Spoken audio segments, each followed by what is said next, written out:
की ताई तुम्ही मसाल्याचं प्रमाण वगैरे खूप जा तुम्ही सातारा सांगली कोल आहे काय सुरेख चव देऊन घेतलेली आहे मैत्रिणींनो. ही रामपत्री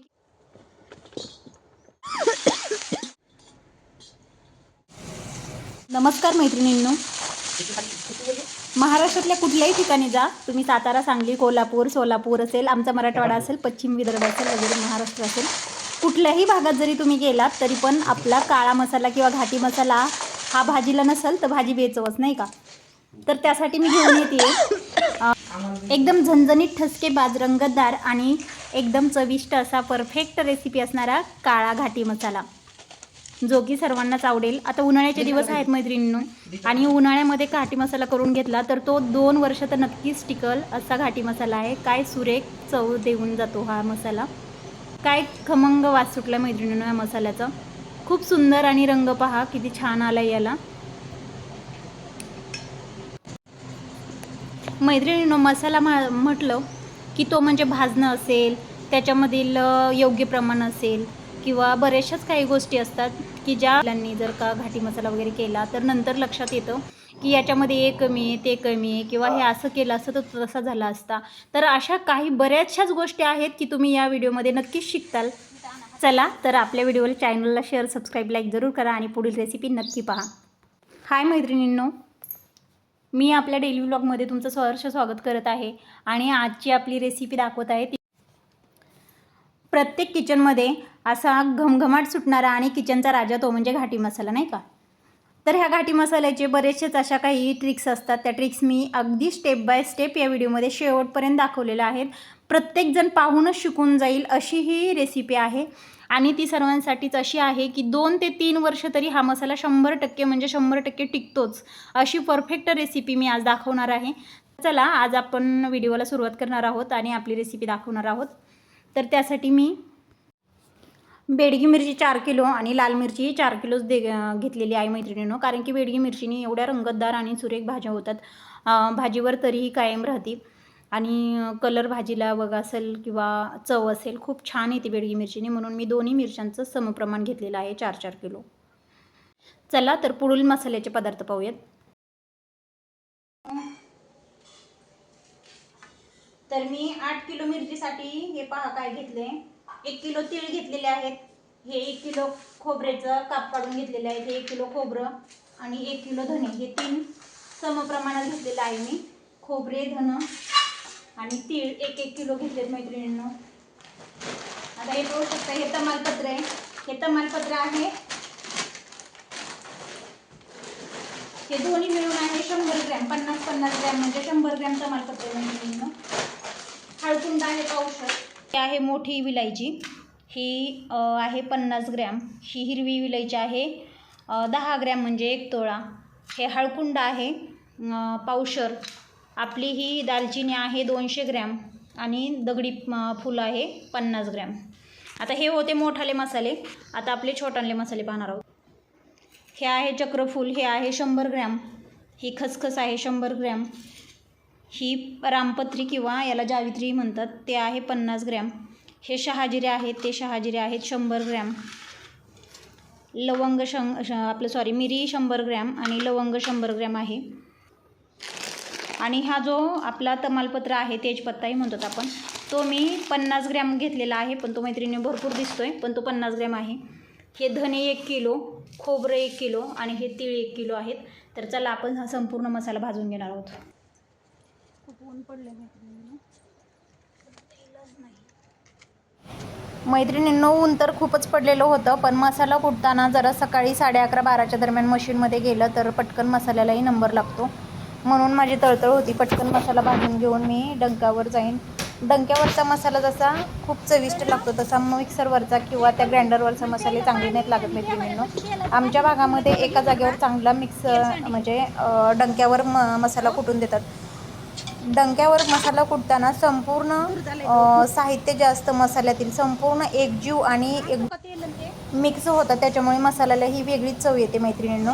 त्याच्यामुळे मी पहिल्यापासूनच पारंपरिक पद्धतीने जे डंकावर मसाले कुटले जातात त्याच मसाले डंकावरच कुटून घेते मी.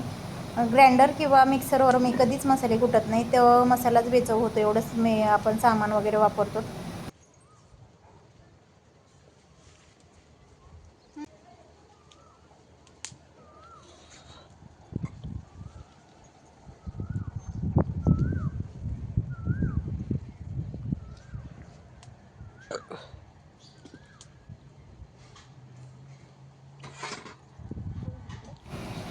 काय प्रथम मैत्रिणींनो, मी सर्वात अगोदर मिरच्या भाजून घेणार होते.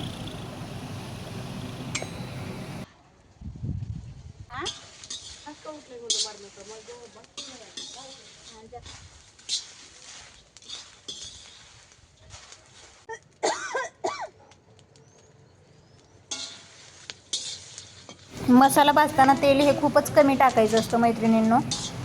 तेल जर जास्त टाकलं आपण मिरच्यांना तर मिरच्याचं बी वगैरे डंकावर कमी म्हणजे बारीक होत नाही आणि ते लोकही खूपच कानकुचर करतात मसाला कुटताना.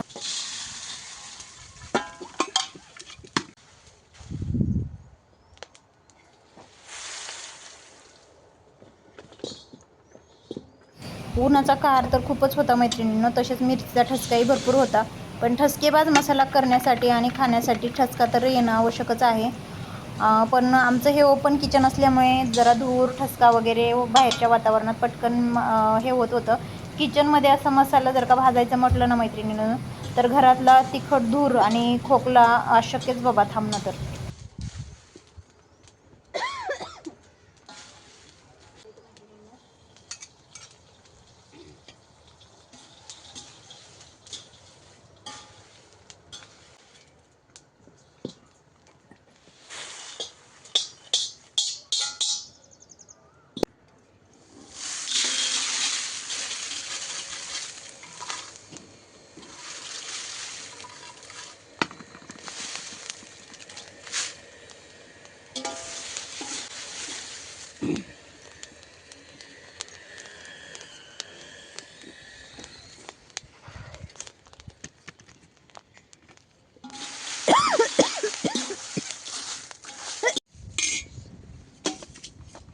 आता याच्यानंतर आपण खोबरं टाकून घेणार आहोत मैत्रिणींना आणि छान असं कमी तेलामध्ये भाजून घेणार आहोत. खूप ठसका येतोय मैत्रिणींनो.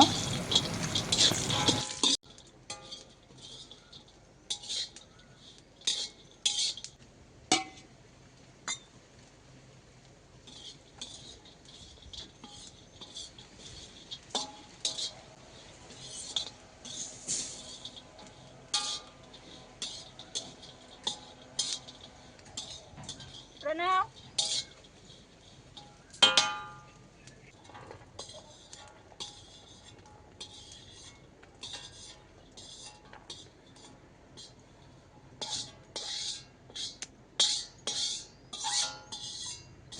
खमंग असं लाल किंवा काळं कुटकुटीत असं खोबरं भाजून घेतलेलं आहे मैत्रिणींनो.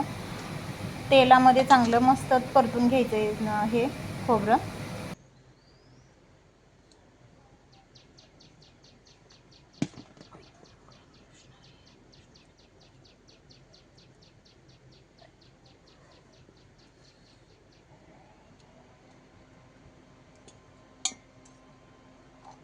त्याच्यानंतर बिना तेलाचे मी धने भाजून घेणार आहे मैत्रिणींनो. तेल न टाकता धने भाजून घ्यायचे आहेत.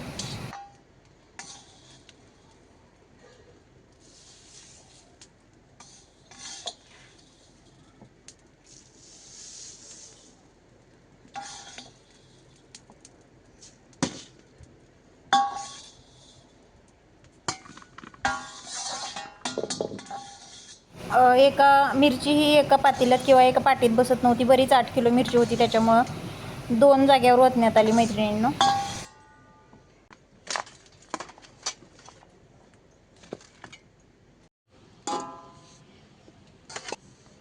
आता यानंतर मी चक्रफूल तसेच मोठी विलायची छोटी विलायची असे तेलामध्ये परतून घेते. लवंग मिरे अशा जड वस्तू अगोदर टाकून घ्यायच्या मैत्रिणींनो. त्याच्यानंतर शहाजिरे टाकून घेतले मी, नंतर खसखस टाकून घेतली. मस्त त्याला परतून घेतलं आणि लगेचच त्याच्यामध्ये जावित्रीचे फुलं हे असे हातावर चुरगळून टाकले मैत्रिणींनो. त्याला रामपत्री म्हणतो आपण. त्याच्यामध्येच दगडफूल टाकून घेतलं.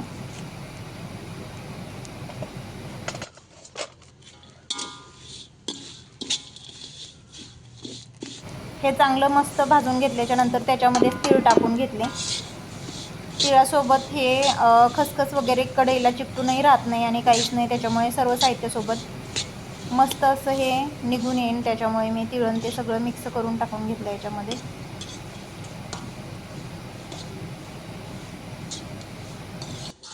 आणि संपूर्ण भाजल्याच्या नंतर आता हे आपण मिरचीवर काढून टाकणार आहोत. असं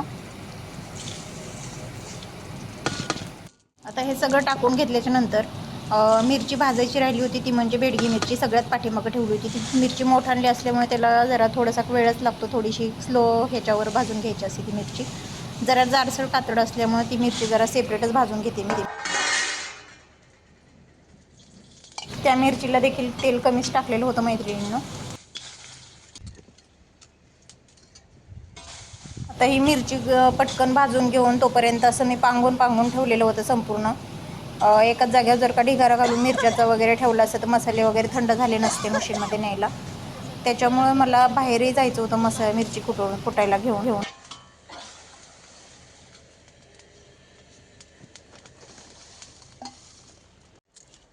हे अशा प्रकारे पातेल्यामध्ये, झाकणीमध्ये, अशा वेगवेगळ्या भांड्यांमध्ये मी मिरची थंड व्हायला ठेवलेली होती. आणि आता मला निघायचं होतं बाहेर, म्हणून पिशवीमध्ये पॅक करून ठेवला मसाला पटकन.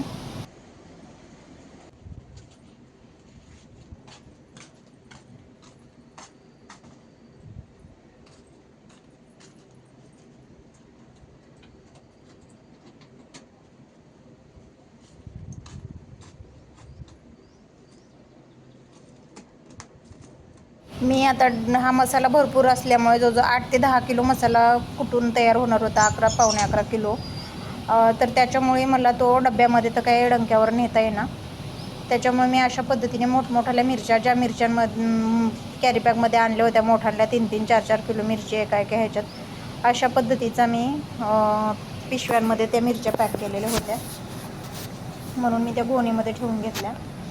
गोणी कसं स्कूटीवर व्यवस्थित बसती, डब्बा वगैरे घसरतही नाही आणि काहीच नाही. अशा हिशोबाने मी चाललेली होती. पण मला माझ्या मनामध्ये शंका होती की तिथं गेल्याच्या नंतर वेळ भेटेल का नाही, नंबर भेटतोय का नाही हेच मनामध्ये होतं.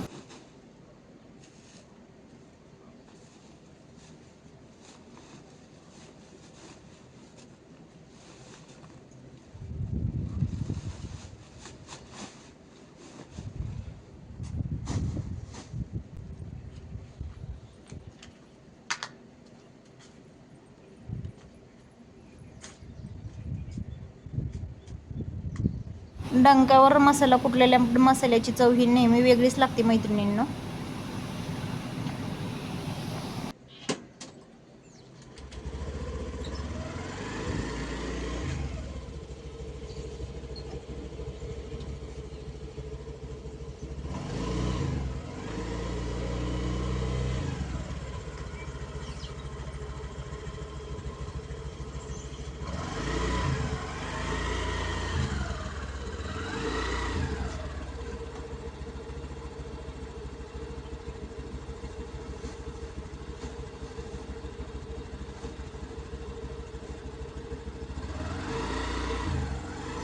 चला तर मैत्रिणींनो, मी आमच्या शहरातली डंका मशीन दाखवते तुम्हाला. अगदीच मी 16 ते 17 वर्षापासून त्या डंका मशीनवर जाते, कारण की ते खूप खात्रीशीरपणाने ते काका इतका छान मसाला कुटून देतात ना, खूप छान असा. तर मी नेहमी तिथंच जाते. तर चला मी तुम्हाला मसाला कुटताना एकदा दाखवा. आणि आता मी पोहोचलेली होते डंका मशीनमध्ये. तर ग्राइंडरवरचा मसाला हा वेगळाच लागतो मैत्रिणींनो, आणि ह्या कांडप मशीनवर असा कुटून सर्व एकत्र जीव झालेला मसाला हा वेगळाच लागतो. खूप उशीर झाला होता, माझ्या पुढेही 1 नंबर होता.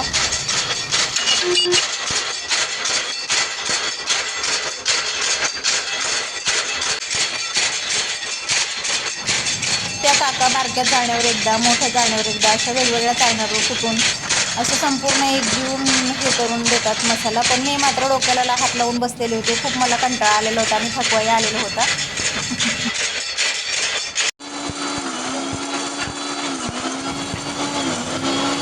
पाहू शकताय किती सुरेख आणि छान रंग आलेला आहे तो मसाल्याला. आणि मसाला कुटूपर्यंत त्या काकूने 2-3 वेळा सांगितलं मला की ताई तुम्ही मसाल्याचं प्रमाण वगैरे खूप सुंदर आणि अगदीच योग्य प्रमाणात घेतलेलं आहे. आम्ही रोज मसाले वगैरे कुटतो आहेत, पण तुमच्या मसाल्याचा खूप वेगळा आणि सुगंध येतो आहे. त्यांनाही मी टेस्टिंगला थोडासा मसाला दिला. ते आमचे म्हणजे खूप ओळखीचे आणि जवळचेच आहेत. तर चला, आजचा हा दिवस असा होता. माझा संपूर्ण मसाल्यामध्येच गेला आजचा दिवस. पण काही हरकत नाही, हा मसाला मला भरपूर दिवस जाईल. आणि खरंच माझे जे मेसचे हे कस्टमर आहेत त्यांनाही भाज्याचा स्वाद वगैरे आवडतो हा नक्कीच. तर आपल्या रेसिपीला लाईक, शेअर, सबस्क्राईब करा आणि अशाच नवनवीन रेसिपींसोबत जोडून राहा. Bye bye.